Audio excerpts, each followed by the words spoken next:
Asking for a Friend, the law you need to know, by butlerfirm.com. It's often the job of a lawyer to prepare us for things that we don't even want to think about. And nowhere is that more true than in the area of family law, the area of law that deals with divorces, child custody, and fights among family members over money. Today, in Asking for a Friend, we'll talk with a fellow named Paul Simon, who practices at Hedgepeth Heredia, a well-respected family law firm here in Atlanta. Paul has worked his whole career in the area of family law. He's gotten to the point where he started to win awards, like on the super lawyer list. He made partner at the firm and has focused on these issues that many of us hope we never have to deal with for the entirety of his career, and he's really good at it. So today, I'll ask Paul a whole bunch of questions about his practice area, and I know that I learned a lot. I hope you'll also find it informative. Well, Paul, thanks for joining me today for the podcast. Give us a thumbnail sketch of what you do. Certainly. Well, first, thank you for having me on. Beautiful office. Hello to the millions watching at home. I'm a family law attorney. You may know it more as a domestic relations attorney. You may know it very simply as a divorce attorney. That means I handle divorces, custody, child support, alimony, prenuptial agreements, postnuptial agreements, enforcement actions when it comes to those topics. That's my general bailiwick there. All right, good. So you used a lot of words, and most of them had multiple syllables, which means that I'm going to go back through and ask you, what some of them mean. Divorce, pretty much got that. Right. One of the ones you said that I didn't follow, you said an enforcement action. Right. So an enforcement action is, the shorthand for it is a contempt. It's a contempt application. Basically, it boils down to a few ways. You've got an order. The person's obligated to do something in an order. The person had the ability to do something. An order be something the judge said. Correct. Yeah, something that's in writing and filed, and the judge said, you got to do this. Okay. So the person was ordered to do something. They had the ability to do it, and they just chose not to do it. Child support. Child support. That's right. Yeah. So if someone is late a month or 2, 3 months, whatever the case may be, you can bring what's called a contempt application, an application for citation of contempt, file it with the court, serve the other party, and then you can get a hearing pretty quickly. So in my world of civil personal injury cases, contempt usually means somebody didn't do what the judge told them to do, so it's contempt in court. Is that the same? Same principle. Okay. Same principle. All right. You talked about, I think you said prenups and maybe postnups. Right. Tell us what those are. So prenuptial agreements are basically a way where people can figure out how to divide up an estate, potentially how to determine alimony in the event of a divorce. Okay? So a prenuptial agreement happens prior to marriage. A postnuptial agreement happens after marriage, hence the pre and the post. Okay. These can be as simple as we're dividing everything up 50-50. We've got that in stone. It can be as complicated as husband's keeping these, wife is keeping these. If we open a joint account and we both put money into it, we're going to divide it 50-50. If we do this, we're going to do this, we're going to do this, we're going to do this. So they're very useful tools. Yeah. Especially for people who have means or who, maybe on their second or third marriage, as it were. Yeah. But they're in that context. There you go. So they're very useful, and it really just depends on. No one gets married intending to get divorced, or at least we hope not, right? Right. But there are some people who are like, listen, they're very pragmatic about it. Yeah. And they're like, there's a 50% something rate of divorce in this country, and if this happens, we don't want a long hard fight. And so let's just put this document together, we'll put it in a drawer, and we'll never need it again. Yeah. So I guess I hear this that maybe I wouldn't have thought of about most family lawyers, is that it's not just after stuff has gone wrong that you can get involved. That can be sort of ahead of the game with like the prenuptial agreement, or maybe people get married and then they want to do a postnuptial. 100% happens pretty often. If there's a life change or something, there's a change in the relationship, if for whatever reason the parties are living separately due to travel, due to work, due to just not wanting to live together anymore, but they want to stay married for certain reasons: access to health insurance for the kids, these sorts of things. And so there are a variety of scenarios where people may say, listen, this isn't working out, let's get this figured out, and then when it comes time, we have this document and we'll do this. Yeah. I had not ever considered that. Older couples that aren't, it's kind of, Yeah, I mean that's certainly one of them. Older couples, like people who are on their second or third or more marriage, who have been through it, because divorce litigation can be hard. It can be really, really hard, and you never want to go through it. But when you go through it once, and if it's nasty, contentious case, you sort of think to yourself, "My goodness, I don't want to do that again. never again. Never again. Never again. Never again. You know, fortunately have not had to go through this, but if I'm thinking about it from the perspective of someone who might be like, damn it, have I got to call Paul? The nightmare scenario for me is children. Right. Tell me about that. So it used to be in the state of Georgia that there was a presumption that the mother would have custody. I thought there still was. There is not. Okay. That was removed decades ago. Okay. And now we have the statute. It's 1993 if you want to look it up. If you want to look it up at home. And it lists out several factors which the court could consider. Ultimately, the court has to make a determination in a divorce, an initial determination of custody, about what custody and parenting time arrangement is in the best interest of the child. Okay. So we look at the child's connection to the community, we look at their academic performance, their medical needs, parents' work schedule. I mean, it runs the gamut. And then, of course, as typically occurs at the end of that statute, at the end of that list of factors, is anything else the court wants to consider. Right. So pretty much everything can be relevant to the determination of custody. I heard you say this phrase that, now that you mentioned it, I've heard it before. I feel like it comes a lot in probate court, or you're gonna have to educate me on that, but best interest of the child. Right. That's like the main thing. That's the only thing. It's the only thing. That's the only thing. Okay. So Superior Court judges have complete and total discretion in determining what is in the best interest of the child. Even if it goes to a jury, 12 of our peers, the jury can't determine custody. It lies exclusively with the judge. I did not know that. And that's one of those things that I'm sure you know, I'm sure Matt knows, I'm sure every attorney worth their salt knows. You got to know your judge. Yeah. Like, so you can be able to give someone an expectation of, oh, this judge likes to do this judge likes to do that. Oh, I was in front of this judge and we had similar facts. That's how it works. Yeah. But generally speaking, and I say this to clients sometimes, and when it's very contentious and they've got their agita up a little bit, their spouse, it's a custody battle, things like that. The judge cares about your child. Cares so much about your child. Like, you go to court sometimes, or you watch any of these YouTube streams, you'll hear a judge lecture people like, y'all need to get along. Y'all brought a child into this world. That child didn't choose to be here. Yeah. So y'all got to get along and you figure it out, because I care about this child. So judges have a ton of discretion, and there's no common definition of best interest. So it really depends on who's your judge. Yeah. Yeah, that makes a ton of sense. Know your judge is key. That's right. Any part of our profession that deals with litigation. That's right. Before we started this interview, someone else in my office brought up a good point, something that we need to ask you about. Do you consult about maybe? Does that question make sense?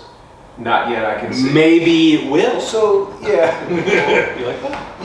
I think the way in which this question was intended is what if somebody, they don't know. They don't know whether they want a divorce.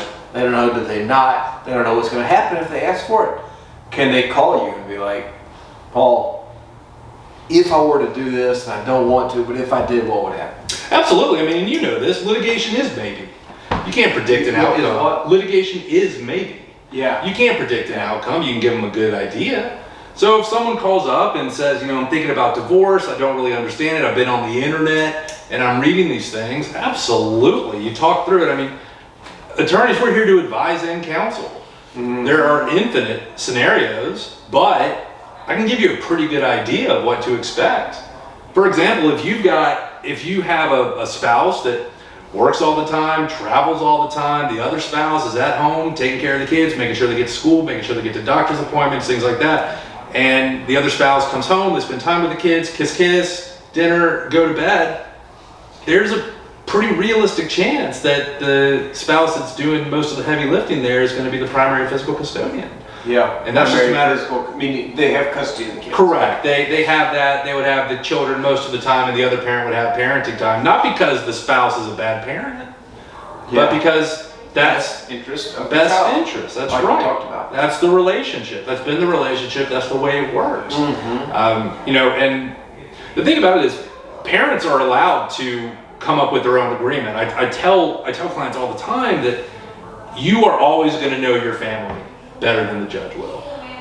You're always going to be able to know the specifics and figure out those little nuances that make your life work. Yeah. Because we can throw together a boilerplate parenting plan, but is it going to address every nuance? Yeah. So obviously not. It's not. It never is. For example, we can put, a boilerplate parenting plan is not going to have specific provisions about, oh, well, sometimes this parent has to travel, so they need to provide X days notice to make sure that they notify the other parent that, hey, I'm not going to be able to care for the children during this time. And other little things like that. And there are some things that the court can't order that parties can agree to. Yeah. Post-majority support. When a child is emancipated, when they're no longer eligible for child support, a court's not going to order college expenses, payment of college expenses. So the parties can agree to it. Yeah. And typically what courts will do when people reach an agreement on it, the court has an obligation to review that parenting plan, make sure that they find that it's in a child's best interest, right, and then they can make an order of the court. Yeah. Yeah. All right. Let me ask you some other things. I've heard. I have a friend whose wife works with DFACs, for its equivalent in Florida, and sometimes parents get their kids taken by DFACs, and they'll it's scary to talk about, but maybe they had a problem, they get past it, and want to get their kids back. Is this something that you do? That is not something that we handle. Those are, well, first off, those are extraordinarily tough cases. Yeah. They're extraordinarily tough cases. Well, I've had occasion where DFACS has been involved in cases of mine, and it's a whole thing with DFACS. You have to work with the agent and all that sort of stuff. But what you're talking about is a deprivation proceeding, where a child is found to be deprived for whatever reason, and they're taken into, for lack of a better word, state custody. And all of those actions take place in the juvenile court. And the juvenile court has its own set of rules, different from the superior court. You're a superior court. Correct. All domestic relations actions exist in the superior court for each county and for each circuit. Okay. So we do not handle deprivation actions. We do not handle termination of parental rights actions. Parents' rights can only be terminated in the juvenile court. So that is, but we're very fortunate to have excellent attorneys here who practice in juvenile court and who handle those sorts of things. But we unfortunately see it all the time, sort of in relation to cases in some unfortunate circumstances. Let's talk about something happening. Tell us about adoptions. You do that? Adoptions are so fun. Adoptions are so fun. I mean, it's just so great. It's, we do step-parent adoptions. We do step-parent adoptions basically when a biological parent remarries, and that the new spouse, the step spouse, however you want to put it, step-husband, step-father, step-father, step-mother, rather. They got a great relationship with the kids, and then they start talking about what do you want to adopt. Maybe the biological dad is in the picture, maybe they're not in the picture, these sorts of things. And basically, you have to do a ton of paperwork, as you can expect. You have to do background checks, you have to do a little bit of a home inspection. If the biological father's in the picture, you got to have a voluntary waiver of rights. So all the paperwork is one thing, but the actual adoption hearing itself is the most fun that I think any family law attorney can have. So I have heard that. I've not ever been to one. They're great. So you go into the courtroom, right? And typically what the judge will do is they'll have their own special calendar. So if the regular calendar is called at 9, they'll say, get here at 8:30. So you get there and you can bring all your family and you can bring your friends, and it'll just be you and your family and the child and the judge and your attorney, and the judge will be up there and say, welcome to our adoption calendar. We have the matter of Smith here. I see that everyone's present. Mr. Simon, looks like the paperwork is in order. And then depending on your judge, they'll have some fun with it. They'll go to the adopting parent and they'll say, I'm looking at this child. Are you sure? Are you sure you want to do this? Oh, of course, Judge, absolutely sure. I love this child and I really want to be their father. And then they'll look down at the child depending on their age. I'm like, are you sure you know this guy? Are you good with this? Are you good with this? And the child gets all bashful. They're like, yes, he's good. And the judge will be like, what do y'all do for fun? We go play baseball. We go to football games, all this sort of stuff. And the judge is like, well, if you say so. So I am going to grant the adoption. Congratulations, everyone. And then the best part about it is that the judge will come down from the bench and take pictures. Oh. Judge Kell, who just retired from the bench in Cobb County, he always had these little tchotchkes he'd give away. Uh-huh. He had a little pencil with a gavel at the end of it as the eraser. Oh, they are the best. I could do those all day. They're fantastic. That's super cool. Yeah, super cool. All right, Paul. There's a couple more things I want to cover with you. Well, three more. One is kind of business-like, and that's like, for you, it's like the guts of what you do. Sure. Another is a story that I've heard about but not heard you tell. And then in the middle of those, we'll squeeze what most people want to know, which is, how much money are you going to charge? So before we get to that, tell me this. Like, if you're rolling into a divorce, how the heck do you know, who's going to win? Like, if nobody agrees, you got to fight it out. There's this Superior Court judge sitting up there kind of looking grumpy, maybe bored. What's the judge going to do? I mean, is it just like who cheated on who? Are we talking about something else? Educate us. It's win is relative. I mean, you're dealing with a situation for these folks that's probably if not then one of the most awful experiences of their lives. Yeah. It's tough. So conduct during the marriage is completely and totally relevant in terms of dividing up assets, what we call equitable division. It can be relevant for alimony. It can be relevant for purposes of attorney's fees, especially if we've had some bad acts during the litigation and maybe we've got a spouse that's got all the money and the other parent really doesn't, or the other spouse really doesn't. So it's very much on a case-by-case basis, and that's part of knowing your judge. And that's part of, and another thing it's part of is just being able to spot it. Like, you see something and you're like, oh, there's an issue, there's a problem. But so everybody knows that you're not supposed to be running around cheating. Yeah. What are the other things you see where you're like, ooh, you're getting hammered for that? Yeah. Or that was great, you probably get a benefit. One of the things we see most commonly is a lack of financial transparency, where one person is controlling all the accounts. Sure, they're jointly titled, but the other spouse, even though they're asking for it, isn't being granted access to it.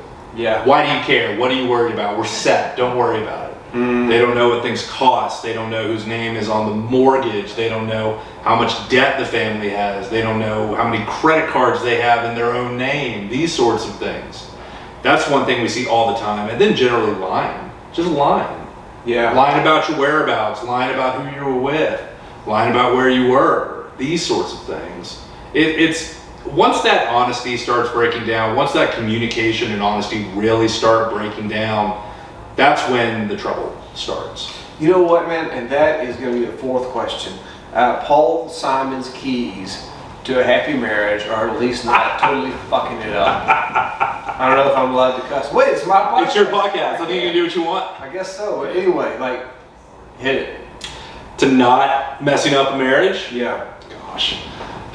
Seek marital counseling. I feel like you nailed it with the first one. Like, when the lying starts, you got a problem. Yeah, I mean, it does. It does. It's just, everyone's texting. Everyone's sending emails. Everyone's got social media. Everyone's got Facebook. Right. You can have all these conversations in the house as much as you want, and it's he said, she said. Hopefully no one's recording anything. But we can get all your text messages. We can get all your emails. So if you tell your spouse, yeah, I'm in the hotel tonight, traveling for work, I'm in Cincinnati, and I'm just gonna take it easy, and then all of a sudden, one of your work colleagues who happens to be friends with your spouse on social media and who comes over to your house for barbecues shares a picture of them and your spouse at the club, you got problems. It's not great. Not great. Not great. And it's not even the being at the club. It is not even the being at the club. It's not being transparent about it. Yeah. That's what it is.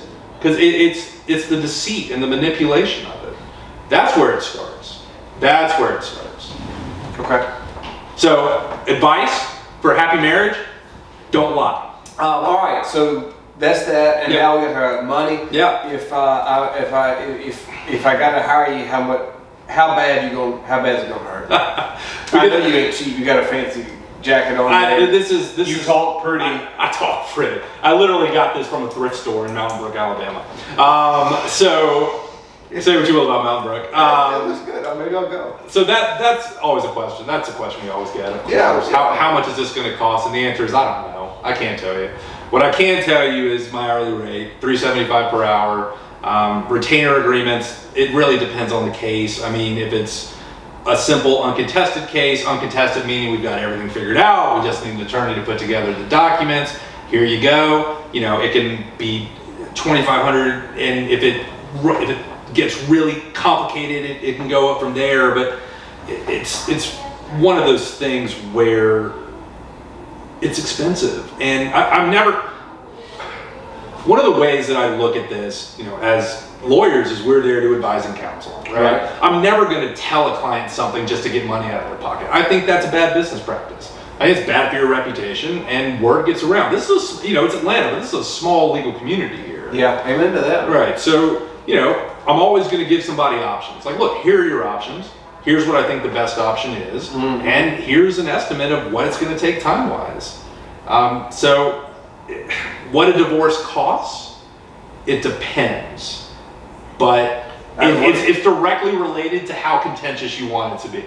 I had one friend tell me, why divorce costs so much? It's worth it. Because it's worth it. Yeah, because it's worth it. I guess here's the thing. $3.75 an hour, Paul, Yeah. sound like a lot of money to me. Am I going to get what I paid for? Oh, and more. And more. I mean, look,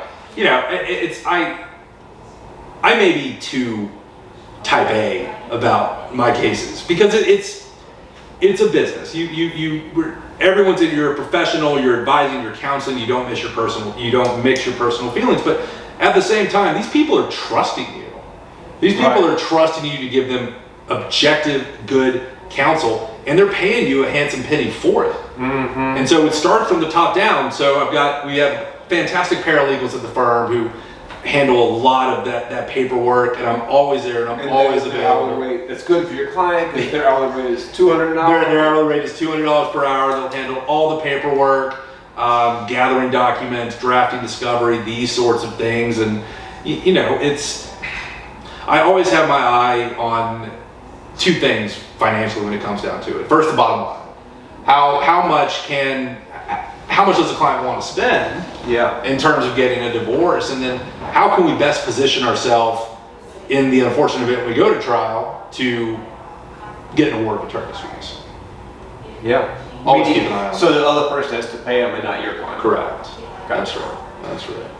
All right. I've heard about a story that sort of told you're on the right legal track. I know you have the story. I hadn't heard it, but I look forward to it. Yeah, so proceed, sir. When I've been doing this for 10 years now, and people are just like, "How did you get into this field?" That's I haven't looked at that. It seems hard. Yeah, there you go.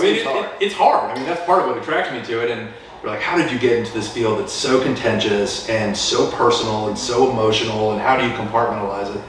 And at first, I wasn't sure. I started doing it because it was difficult. I like to challenge, and I got into it because you're dealing with real people. You're dealing with something. You're dealing with these people's kids. You're dealing with something so important, the most important thing. And I've never backed down from a challenge, and I enjoyed it. But it was about, 4 years in my career. So, several years ago, had a case up in North Georgia, and it involved custody of an 18-month-old child whose biological mother was a drug addict. a habitual drug addict. And the incident that sparked it was that the biological mother was found overdosed. And the child goes into the state's custody. We get a call from a family member who get emergency sole custody of the child. A year later, we get to trial. We go the whole day. We're ready, we're prepared for it. We've been waiting to make this permanent, and we did a good job of it, and the judge gave us everything we were asking for. Yeah.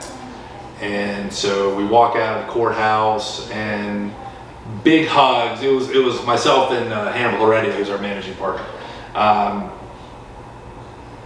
We walk out of the courthouse and big hugs with the clients, all these sort of things. Here are next steps, putting an order together, all this sort of stuff. And so I was just an associate at the time, partner now.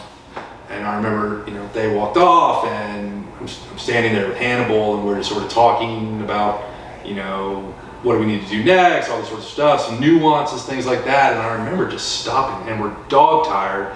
It's been a dog fight all day.